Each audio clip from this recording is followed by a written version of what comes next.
Assalamualaikum warahmatullahi wabarakatuh. Perkenalkan, nama saya Dede Alina Sipautar dengan NIM 0306192106 dari Prodi Pendidikan Guru Madrasah Ibtidaiyah Fakultas Ilmu Tarbiyah dan Keguruan Universitas Islam Negeri Sumatera Utara. Nah, di sini saya akan mengkritik dan mengapresiasi karya seni rupa, yaitu karya seni lukis. Yang pertama, seni lukis yang ada di sebelah sini. Nah, seni lukis ini berjudul Naluri Eksesif, berukuran 180 x 90 meter, 3 panel. Karya seni ini adalah karya seni kontemporer dan nama pelukisnya ialah Susanto Sragen.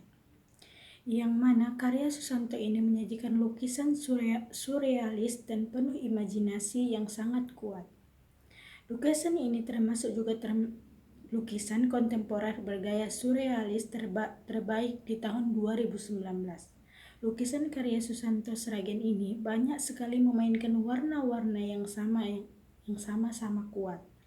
Nah, dan mengapa ia disebut bergaya surrealis? Karena dari yang saya ketahui, aliran surrealisme memainkan lukisan dengan penuh khayalan dan fantasi, serta di dalam lukisan tersebut menggambarkan berbagai macam hewan ataupun manusia. Jika dilihat lebih dekat, lukisan ini hampir terkesan aneh, tetapi jika dinikmati, lukisan ini terkesan banyak pesan yang ada di dalamnya.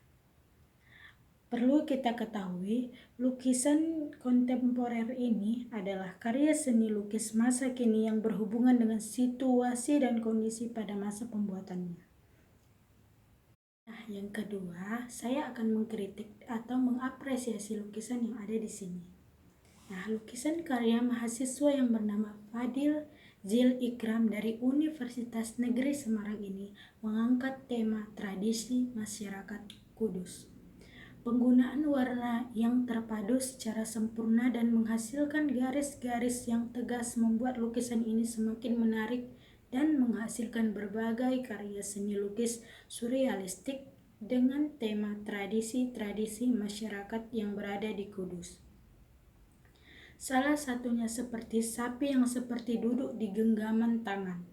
Hal ini mencerminkan kehidupan pewarisan nilai Islam secara kultural dan membawa Kudus memiliki berbagai tradisi keislaman yang khas. Beragam tradisi-tradisi masyarakat masih dijaga dan disakralkan di Kabupaten Kudus sampai sekarang.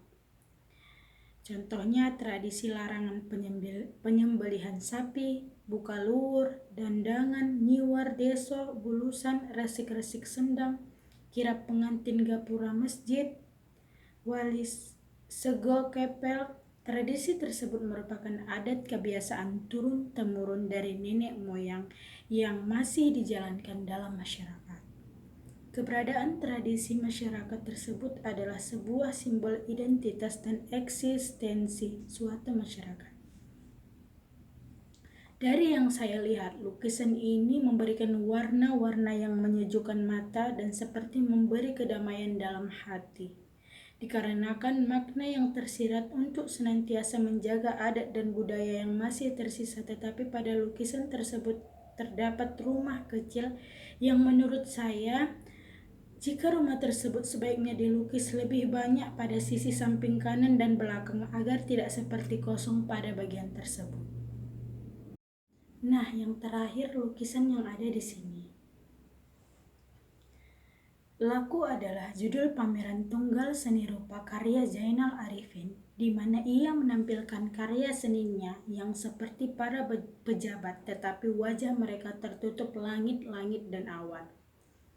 Dan sebagai latar belakangnya adalah tembok. Lukisan ini sebagian besar dibuat dengan menggunakan cat akrilik dan mix media di atas kanvas berukuran 100 cm sampai 200 cm. Mengapa Zainal Arifin memberi nama pamerannya Laku? Karena laku dalam bahasa Melayu berarti terjual, artinya laris setelah dibeli orang. Laku dalam bahasa Jawa adalah jalan peziarahan di mana seseorang menjalani suatu jalan hidup untuk mengalami pencerahan dan pembebasan batinnya. Setelah ditelusurin lebih lanjut, Zainal Arifin memilih tembok sebagai latar belakang di setiap lukisannya karena menurutnya tembok bisa dikatakan sebagai benda yang memisahkan antara ruang dan waktu. Layaknya sebuah kehidupan di dunia.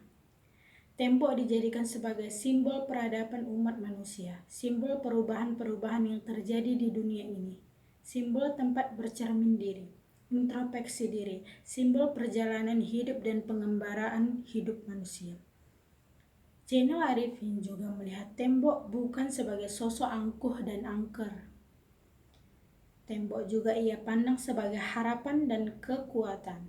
Tembok tersusun dari kumpulan batu yang saling rekat dan lekat satu sama lain. Rekatan yang kuat dari batu-batu itu akan menjadikan tembok sebagai benteng kukuh dan teguh, bukan yang memisahkan. Karya Zainal Arifin ini memiliki karakteristik tersendiri seperti ia menyelipkan lukisan tembok-tembok di lukisannya. Karya Zainal Arifin yang sangat menginspirasi dan membuat siapapun takjub dengan lukisannya. Dikarenakan karyanya yang unik dan menyimpan begitu banyak makna yang tersirat di dalam setiap lukisan tersebut. Dan menurut saya, karya Zainal Arifin ini mudah dipahami maksud dan tujuan lukisan yang ia buat. Hal ini tentu saja membuat siapapun ingin memiliki karya Zainal Arifin. Demikianlah kritik dan apresiasi karya seni rupa dari saya. Wabillahi taufiq wal hidayah. Assalamualaikum warahmatullahi wabarakatuh.